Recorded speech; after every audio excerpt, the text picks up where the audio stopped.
Okay, well, thank you very much for allowing me to come chat. There are lots of new cutting-edge things in orthopedics. Knee arthritis is not one of them. So my challenge today is to bring a sort of old topic, maybe a little stale, maybe you haven't really thought much about it, and make it more interesting. And I'm going to do that through explaining to you how I sort of perceive arthritis. I've changed my mind a little bit about how it's managed specifically in the knee. And I'm also going to share with you my approach on treating it both non-surgically and surgically. And hopefully by the end of this lecture, you learn a couple things and maybe appreciate that there is more than one way to skin this particular cat. And here's my name in flames. And so I am based at Washington Hospital Center in Disclosure, and this is a real x-ray. This is someone who broke their femur, and when they came for their x-ray, we found a little bit more metal in their leg. And so I do a lot of sporty-based orthopedics. I also do a lot of reconstruction, which is joint replacement, and also a lot of trauma. And so my exposure to all three of these different paradigms of orthopedics have helped me to, I think, appreciate simple and complex problems a little bit differently, and it's helped me to reshape the way I treat some of this stuff. I work at Washington Hospital Center, which is an urban environment, and I have an academic-ish environment, meaning that I work with residents and I work with students, and that allows me the ability to do a lot of research on some of the stuff we're going to talk about today.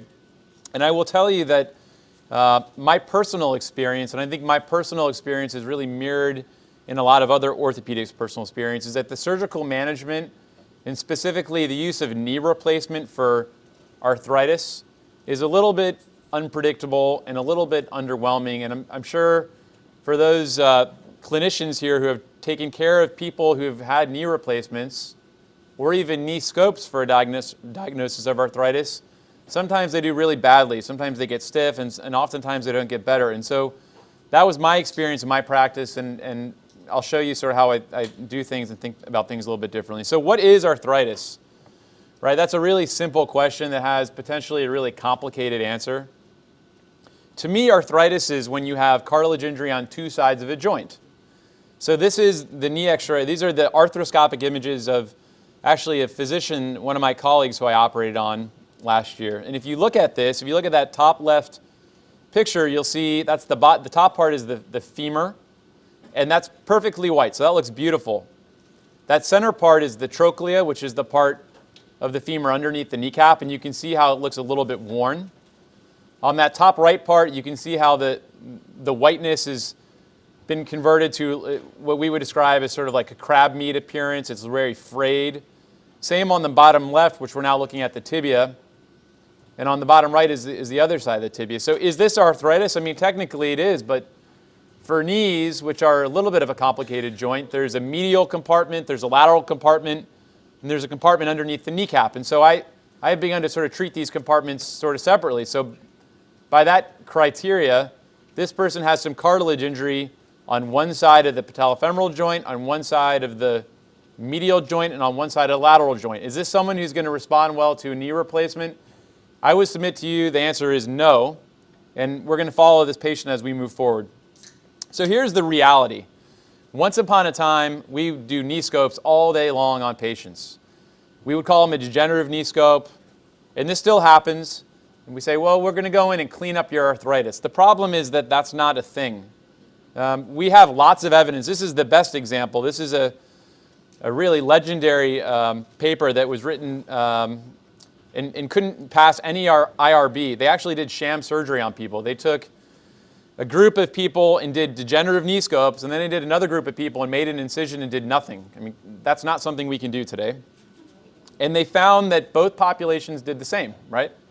So the surgery did nothing. It was placebo. It was who knows what. But we know that going in and trying to make arthritis better arthroscopically simply doesn't work, because you can remove part of a torn meniscus, you can remove a loose body, you can clean things up, but you can't replace arthritic bone, which is intrinsically the problem. And often, even if you go in and remove a meniscus in an arthritic joint, you just remove the last thing that was buffering between that arthritic bone, so you make them even worse.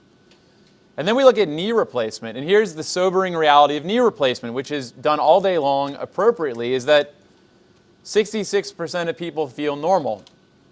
And I don't know about you, but when I do a big surgery on someone that's going to really have a duration and a recuperation of a minimum of 6 months, I'd like to have more confidence in saying, hey, more than 2 out of 3 of you are going to be happy. And so what does that mean? It means that their activity of daily living are still altered. They have problems going up and down stairs, problems getting into their car, problems moving. And knee replacements are good, especially when your arthritis is throughout all the compartments of the knee, but maybe if you have focal arthritis in certain areas, maybe it's not the right option.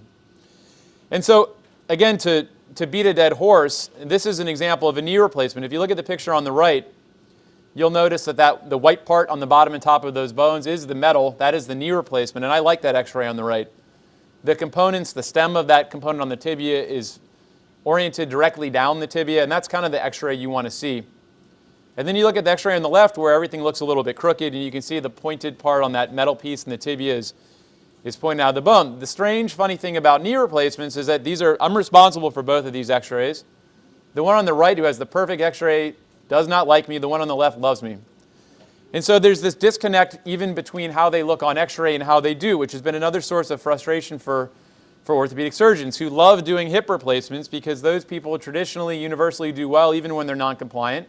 But knee replacements are the opposite. And so why might that be? Well, when you do a knee replacement, you actually remove the ACL and the PCL ligaments. And those ligaments do more than just connect bones. They have nerves with them, and those nerves give a lot of proprioceptive feeling. And what that means is that it helps your knee to feel more natural and normal. So when you sacrifice those nerves, the knee intrinsically feels more artificial, like this guy. We also interestingly know that about 1/3 of patients have funny-looking knees, at least. What does funny-looking mean? Not all knees are the same. If I took 10 people here randomly, put them up on the stage, and we can make this interactive if you want to, put you on stage, we'll have you either pull down, but probably better, lift up your pant legs. Everybody's knees would be different. So it's a little bit unreasonable to think that doing a knee replacement in the same way would work well for all people, regardless of what their knee looks like. So this is another thing that I'm sort of interested in research. But that's the reality, is that the way we do knee replacements is the same, independent of how the knee looks. And we know that the way we make a knee fit is a little bit backwards. We put a knee replacement in, and then we make the knee fit it instead of the opposite. So are there other options? I might be dating myself a little bit. This is actually a cell phone, and I remember my dad had one of these, and when he got this thing, this was awesome. I remember he had this, and I wanted to use it and walk around the park, go down the slide with it. This thing up top is an Atari 2800. For anyone who had video games before Nintendo, that was the thing. And then there became the 7800, which was even better. And then that's an old Apple Mac. These things were awesome once upon a time, but I would submit to you that in 2020, there are things out there that are somewhere between knee scopes, which don't work, and knee replacements, which work averagely sometimes, that we should all be familiar with. And a lot of people aren't. So what are the other options? So here's me, and these are the new weapons. There's all this stuff, and it does incorporate some of the stuff that we used to use historically, because there's a role for that. There's arthroscopy at the beginning and the mechanical total knee replacement at the end. But then there's all this stuff in between, osteotomies and microfractures and using cartilage from dead people and partial knee replacements and double partial knee replacements. So we're going to go through some of these things just so you're aware that there are other approaches to surgically managing arthritis. So I like this video. This is an example of a partial knee replacement, and this is something that I really believe in, and not all orthopedic surgeons do. Again, if you have arthritis in one portion of your knee, you can replace just one portion of your knee, which is pretty logical, right? You get rid of what's bad. And some people would say that there's no such thing as arthritis just in one part of their knee, and they might be right. But what they don't appreciate is that a little bit of arthritis in other areas can be tolerable, especially if you're someone who's going to get a knee replacement and do really crummy. And so in this situation, you measure and cut and place metal and plastic just like you would for a normal total knee. But importantly, you keep the ACL and PCL, which I think is sort of the unsung hero of this surgery, and it allows the knee to feel a lot more normal. And this is the final video here, and you can see that they, in the end, stick in the metal piece, and I'll go to the next one. And this is, by the same token, just like you can replace the medial or lateral portion of the knee, you can also replace underneath the kneecap. And my opinion is that when I see a lot of people who are unhappy after knee replacements, oftentimes when I look back at their x-rays, they really are people who have arthritis focally in one area, and they found someone who does a lot more full knees than partial knees. You know, in my hands, I like to say that I sort of do the amount of surgery that's appropriate for the knee. And because I do a lot of these different things, you know, I have a quick trigger to really recommend the surgery that I think is least invasive and maximally good for whatever pathology they have in the knee. And that's kind of what it looks like. So what about these partial knee replacements? Like I said, they generally feel pretty good. This is a guy who's had a partial knee replacement just a month ago, and you can see that, you know, he's moving pretty good. He might be moving better than like half of the audience in this room on a good day. And so what we know is that 90% of these surgeries last for at least 10 years. Well, why is that? I mean, a lot of times the rest of the arthritis catches up, so that's the reason why these fail. And so when I'm having conversations with my patients, and again, for me, chronologic age is less important. What I care more about is, you know, what is their goal? What are they trying to accomplish now?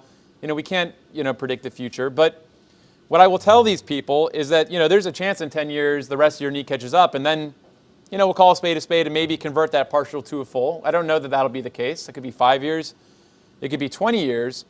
But what I can tell them is that if the partial knee replacement goes well, you know, the next decade of their life would be, you know, much more active, less restrictive than it would be if they did the full knee. And some people are willing to take that 10-year gamble, if you will.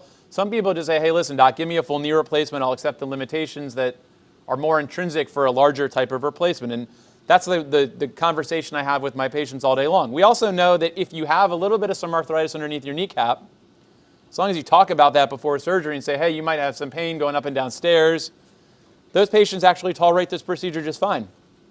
And then once upon a time, we would tell patients, if you don't have an ACL, you can't have the surgery. Well, welcome to 2020. That's not the case. You can do ACL surgery concomitantly with a partial knee replacement, and again, maintain, you know, the youth, maintain the normal anatomy. And so then there are all these tweeners. I don't know if you guys have seen Fight Club.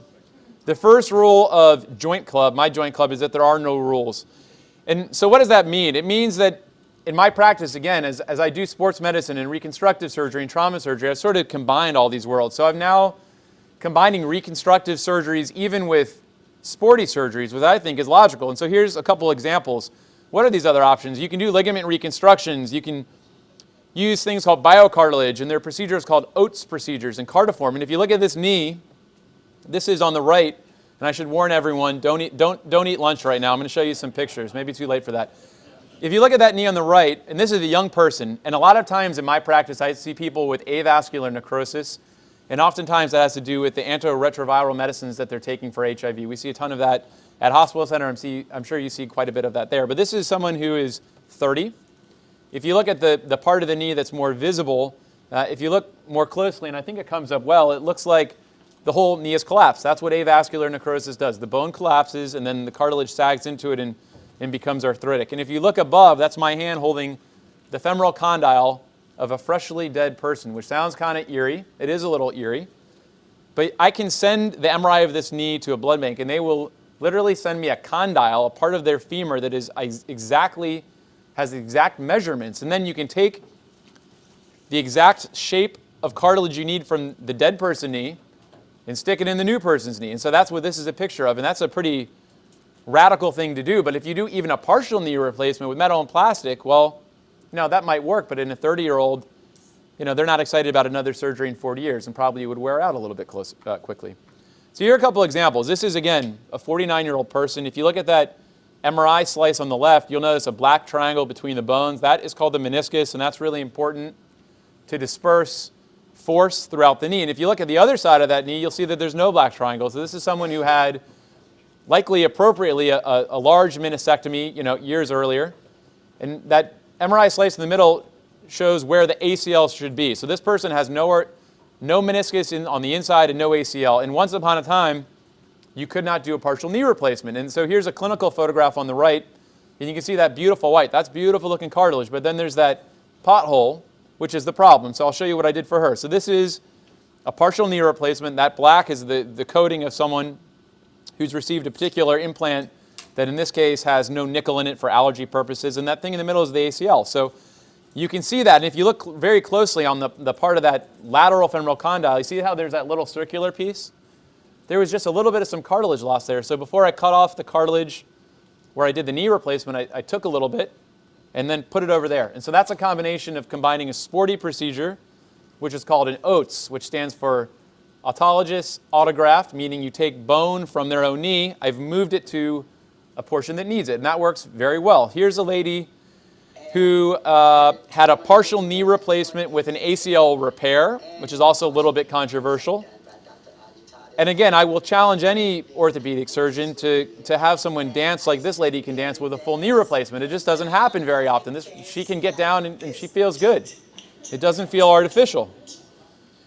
SPONC is another type of avascular necrosis. The SP in SPONC stands for spontaneous. So if you're unlucky, and we call this a heart attack of the knee. And that's about as much as I know about heart attacks right now, by the way. So don't ask me any questions. But that knee falls apart, it gets avascular, and this is another example of someone who may have gotten a total knee replacement for someone else, but in this situation had an ACL repair and a partial knee. So I told you about the OATS, which again, O is osteochondral, which is fancy for bone and cartilage. A is autograft, which means you take it from the person, and T is transfer. So you can see here on the left, I've done the partial knee replacement, and there's that jagged little area above that looks like a little shark has taken a bite out of it. I've taken cartilage from the top part, which is sort of geographically less important for cartilage, and moved it to a better part. So something simple. Again, someone might give up on this knee and just do full. I don't do it. Depending on the way it presents, I'm more inclined to do sporty procedure with a reconstructive procedure. Here's another example of the same thing. This is a horrible looking knee, but that very back part has really good cartilage. So I stole it. Then I put a knee replacement there and I moved it around to a place that I thought could benefit from it more. Another example, same deal, moving cartilage around, and playing with these two different worlds where oftentimes I notice people sort of stay in their silo. I've combined the two. There's something else called BIO-CARTILAGE, which is a bit of a novel proprietary thing made by a particular company. And really what it is, and for those of you who've heard about microfracture, once upon a time we thought if you poke holes in bone, you can get that bone to stimulate something that's better than nothing. We call that fibrocartilage.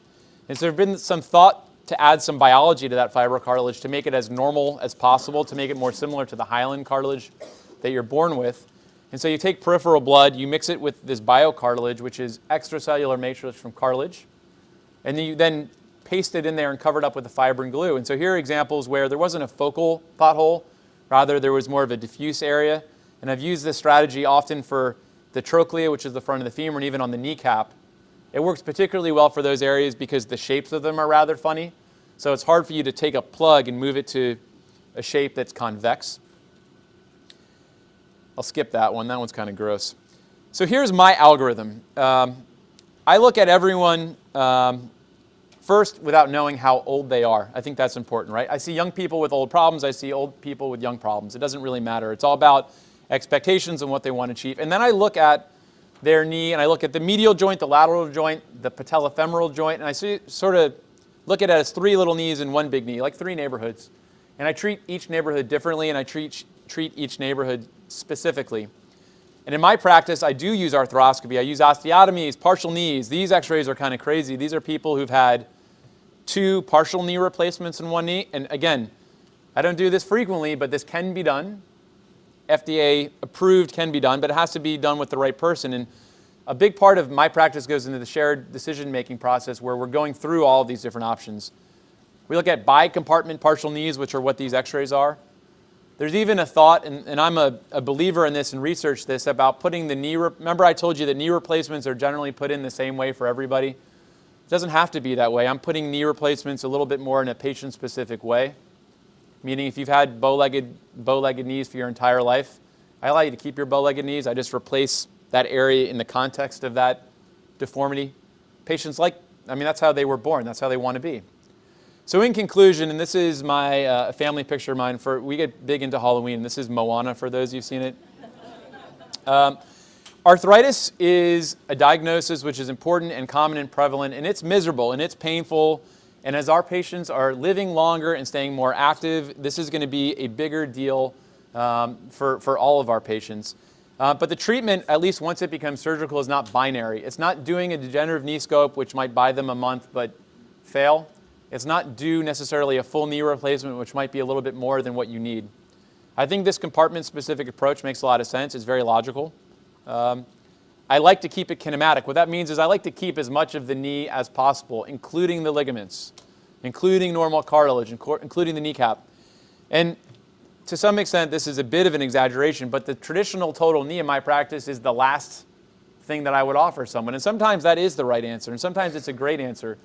But oftentimes it isn't. In my practice, where I'm at this academic place where I often see people who are unhappy after, good surgeries done well, I often look back and think, well, I wonder maybe if they had had a different type of surgical intervention, maybe, their course would have been a little bit different. So with that, a lot of this is, I'm hopeful people have questions. I know you work with a lot of good orthopedic surgeons here. This is my email, and I have some cards here if anyone wants them. I'm always available for a second or first opinion, and I would encourage you guys to use this freely and to circulate this email to whoever you want, including patients. I get back on email extremely quickly, and I think one of the strengths of my practice is my ease of access for clinicians and patients, for that matter. I like to know about problems from a patient perspective very quickly. And I also, if you have someone who you'd want to be seen rather quickly, if you call my office up, they'll tell you I'm busy for 2 months. So email me, don't make that mistake. Questions, concerns about knee arthritis or really anything else in orthopedics, I'm happy to chat. Can you use or you like to use Jenny valves? Yep. High tibial stroke? Sure. Maybe I can later. I didn't see you mention it. I didn't show pictures of it, but if you look at my... And when do you use it? Good question. So the question is osteotomy, which is the second bullet point here. And he brought that up. What that means is cutting the leg, often the tibia, but sometimes the femur. And then you open it up a little bit. And if you'll entertain me here, I can show you some better pictures of it. And so the thought is, and it works quite well, if you can change the alignment of the leg, then you can trick the body into putting that pressure through a different portion, preferentially to a portion that's normal.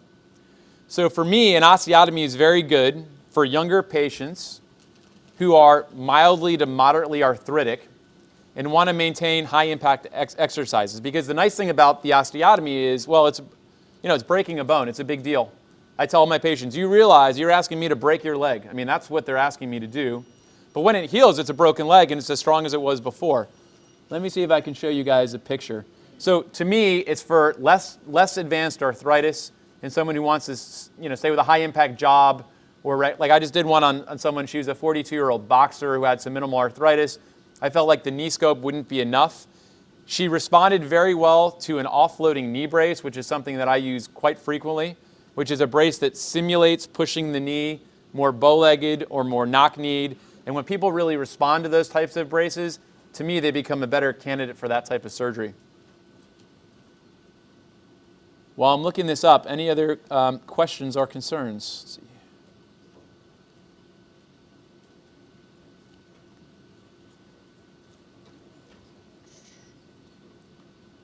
This is a whole other talk, which I'm not going to get into, but I can show you some pictures. My name's always in flames. Don't judge. So these are x-rays here, and you can see when you get a full-length film, that line dropping down, that's where the mechanical axis is of the knee. And so where that axis is where more of the force is. And so you can see on the left, that person's bow-legged. That line is medial to the knee, and on the right, it's opposite. That person's knock-kneed. So what you can do is, and these are some pictures here, and these are some crazy examples. This guy on the left, for those of you who've taken care of Blount's disease, which is a problem that we see, not infrequently, they have just crazy deformities to their knees. But you can do these osteotomies, change the orientation, and help them tremendously without putting metal or plastic into their knee, which is nice because it doesn't wear out. Now, the arthritis isn't cured, but the metal and plastic, whenever you stick that in any joint, shoulder, hip, knee, elbow, toe, that has a shelf life that is deteriorates the more active you are. And so that's the reason why, generally speaking, we try not to do joint replacement in younger people, because we expect that their level of activity will be, more intense. But that's what it looks like. And this is someone who had a prior surgery on their femur, but that plate and screw on the inside part of their tibia is a high tibial osteotomy. Yeah? Lifespan of a total knee versus a partial knee. So what we tell people is the lifespan of today's knees, and again, this is all based on literature from 20 years ago, and what we'd like to think is that the technology has evolved and we think that's the case. But when I do a knee replacement, I tell them that if done well, it should last at least 20 years. When I do a partial knee replacement, as I said, 90% of those people last 10 years. And so the magic question is, if I could extend your knee's life in a way that won't give you restrictions, how long is that time period worthwhile? Is it a year? Is it 5 years? Is it 10 years? What I find is 10 years is the magic number. If I can tell you can stay more youthful, play basketball, do more active things, not feel restricted by potentially a full knee replacement, people are pretty satisfied if I say I can give you a decade of that, even though at the end of that decade, a partial knee replacement may have to be converted. Although the reality is that there are plenty of partial knee replacements that last longer than 10 years. But that's what the literature would say, the good literature. So after the partial knee, you get another partial knee, or you get a total? Well, it depends why it fails. Usually when they fail, it's because the rest of the arthritis catches up. And so in that situation, if you have a partial knee here with some arthritis here, you would just do a full knee replacement. Rarely it's because the piece of plastic wears out. But in that situation, you could potentially convert a partial to a partial. It's just that situation tends to be a little bit more unique.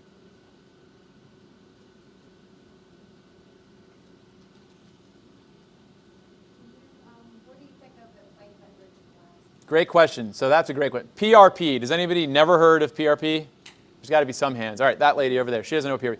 So PRP is platelet-rich plasma. So when we think of platelets, we think of you cut yourself, the platelets go to coagulate. It turns out that platelets are full of growth factors. And so lots of different companies have devised ways to, you take peripheral blood, you put it in a centrifuge, you extract a particular layer that has platelets, then you add an agent that basically makes the platelets explode. So you have all these growth factors, then you inject them. Here is the truth. It doesn't do anything, all right? If you look at the literature critically, it does nothing. Now, why do people do it? Well, that's a whole other talk. What we think is that it might have some intrinsic anti-inflammatory properties. So it might help a little bit with the mildly arthritic knee. But there are so many prospective randomized trials which show that it does as good as nothing. And so in my practice, I don't recommend it. There are some papers that show that it helps with tendon issues, but there are just as many papers that show that it doesn't. And what I tell patients is that PRP, and then we can take this a step forward and talk about stem cells, which should be someone's next question, because people ask me about stem cells all day long. But PRP is at least safe, it's expensive, and it probably doesn't work. And so, maybe the first slide that I should add to this talk is that even though arthritis is painful and miserable, most people don't need surgery. Activity modification, anti-inflammatories, not narcotics, anti-inflammatories, steroid injections, knee braces, crutches, canes, anti-inflammatory creams. I mean, most of the conversations I have with patients are focusing on that stuff, and this is what happens when none of that works. But you'll get a patient who says, I've done all these things and I'm not ready for a surgical thing. What else is there? There is the PRP. There's another old category of something called viscosupplementation, which you may have heard of, which is like what I call a joint lubricant or a joint jelly.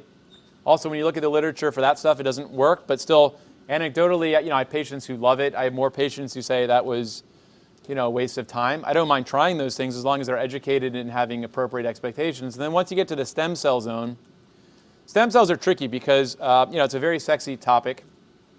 The problem with cartilage, which what makes it unique, rather unique, is it doesn't have blood flow. So unlike a kidney where you could potentially grow a kidney or a liver in a petri dish and then plug it into a vessel, that doesn't exist in the knee. And that's why there's a layer of complexity with the regeneration of cartilage from stem cells. We can create cartilage from pluripotent stem cells, but no one has been able to prove that you're able to then convert that and place it into a knee or any other joint for that matter and have it work. But there are plenty of people who are willing to charge you for that technique, and it is not cheap. I mean, people will, $10,000. Kobe Bryant went to Germany to have some technique that was, very sensationalized and was, to the tune of a $20,000 injection. You know, I would argue that if anyone in this room paid $20,000 for something, you would probably get some relief just by like the pure, you know, mental. The mind is a strong thing, but you know, who knows? So the jury's out, but there's certainly no evidence in the English language that that stuff works well. So I don't recommend it, but I offer it. You know, the PRP is, depending on where you get it, it's between $500 and $1,000 an injection. For my patient population, you know, that's cost prohibitive. So that's another reason why. I mean, I don't want people who have little to spend a lot for nothing. But some people have more of a disposable income and are more, and as long as they're educated that it might do average, then I'm okay with it.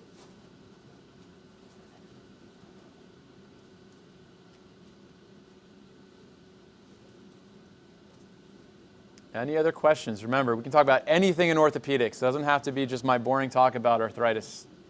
Whenever you have to replace the posterior aspect of the patella for severe malacia or osteoarthritis, do you repair the sulcus too? Do I repair the? Femoral sulcus. The femoral groove. I do. Oh. I do. That's a technical ortho question. When you do a full knee replacement, there are three parts: inside, outside, kneecap. When you do a full knee replacement, everybody replaces the inside and outside. Some people don't replace underneath the kneecap. And in fact, the literature is not totally supportive of it. We know that some people will have anterior knee pain either way. My personal anecdotal experience is that they tend to do better when you replace all three parts. And I don't like the idea of replacing some of the knee and then wondering if, you know, the part that you left behind could be contributing in some way to arthritis. So to me, it's a very easy decision to replace the whole thing. So I do the total when I say I'm going to do the total. But not everybody does that. What is the role of arthroscopy in osteoarthritis? Little. Historically great, currently little. Probably the most overdone surgery in America, at least in orthopedics. I mean, a lot of people still tell me, come to second opinions, oh, I'm going to get my knee scoped, get it cleaned up. What arthroscopy does is it at least does a lavage. So maybe there are inflammatory mediators sort of floating around the synovial fluid, which can be, you know, pro-inflammatory and painful, maybe. You can get rid of loose bodies, which can, you know, rarely, but sometimes get jammed up in places and hurt. You can get rid of degenerative meniscal tears. The problem is that everybody with arthritis has a degenerative meniscal tear. The opposite is not true.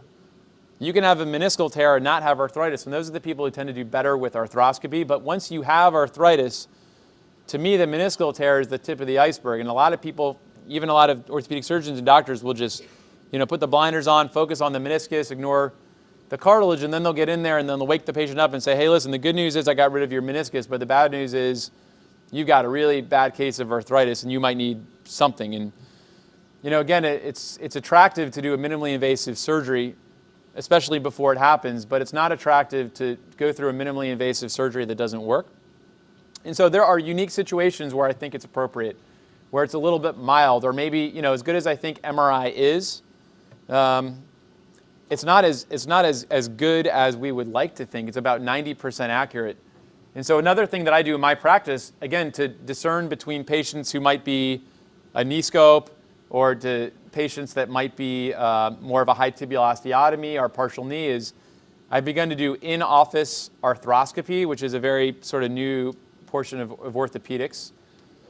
And it's pretty amazing because not only can I see without general anesthesia what's going on, but the patient is awake and comfortable in participating in the whole process. So it's incredible. And since you guys asked, but you didn't really, I'll show you a couple pictures of what that looks like. But this is a good slide to start on, actually. It's really like a social surgery. So that's me, and I like to talk, and I like to, you know, joke around. But when I'm doing this patient is awake. They're looking at this with me. And so let me just show you. That slide made sense. Those are my children crying. And sometimes I use this type of surgery to reassure people so they don't cry and whine like my children do all day long. But we're going backwards. Let's see if I can show you. Like, this is an example of, oops, sorry. This is an example of just a video. The patient's awake. Actually, this MRI looked normal, and I'm looking in their knee, and I'm seeing that there's this big pothole missing. And so instead of what we traditionally did was put people under general anesthesia, and then I wake them up and say, okay, you had general anesthesia, recover from it, you know, you're out of work for whatever, 2 weeks. Let's do the real surgery in a month. Now I can look at him and say, all right, this is what you got. The MRI wasn't clear, or maybe it was a little bit in the gray zone. And I think you need a scope. I think you need a high tibial osteotomy. I think you need a partial knee replacement. I think you need a full knee.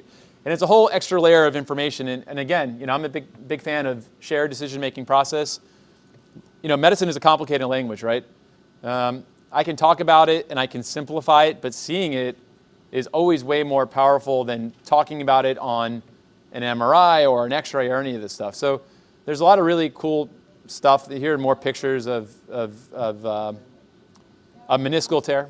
In the office, you just do a local? That's it. That's it. No, they're not kicking me or anything. I've done over 100 of them. And they do really, really well. And my indications for this particular type of thing have really changed because at first, you know, a lot of my colleagues say, oh, it's just diagnostic, which is not the case anymore. You can actually do stuff because you can lose body removal, you can do meniscectomy, you can take cartilage, you can clean things up. But now even sometimes people simply want to like understand their pathology better. And at first I thought that was a little bit crazy, but now I'm beginning to think that if patients understand their need, you know, better and are more educated about it, they're going to make better decisions. And so, you know, this has added a whole other layer of intervention and surgery, but really like procedure room surgery that has really changed the way that I practice the management of arthritis of the knee and other joints, by the way. Yeah. I have a really basic question. Yeah. Like I know the bread and butter of orthopedic surgery is the hips, knees, etc.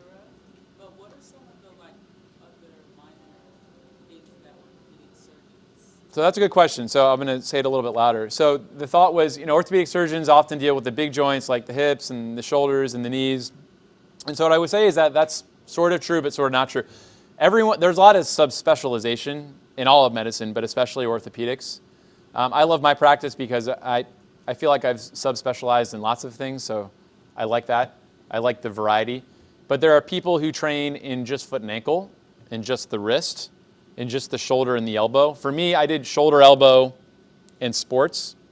There are people who just train in tumor-based orthopedic surgery, in trauma, like in broken bones, which I think you have 2 traumatologists here at this hospital. And so I think, and then pediatrics is a whole other world. You know, pediatric bone has different problems and different properties and is treated very differently. So it depends on where you are and what region you are. I mean, in Washington, D.C., you could, you know, throw a rock and hit an orthopedic surgeon on any corner. And if you're working with a particular group or a particular, you know, orthopedic surgeons, you sort of figure out what their thing is. I mean, for me personally, and this is a shameless plug, I mean, what I always tell my clinicians is send me whatever and I'll take care of everything. I don't mind the variety, which makes me a little bit unique, especially because I'm working in a big, you know, academic place.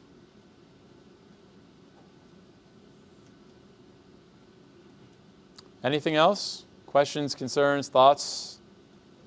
Did I make arthritis a little sexier for you? Maybe? All right, good. Then mission accomplished. Thank you so much for your time.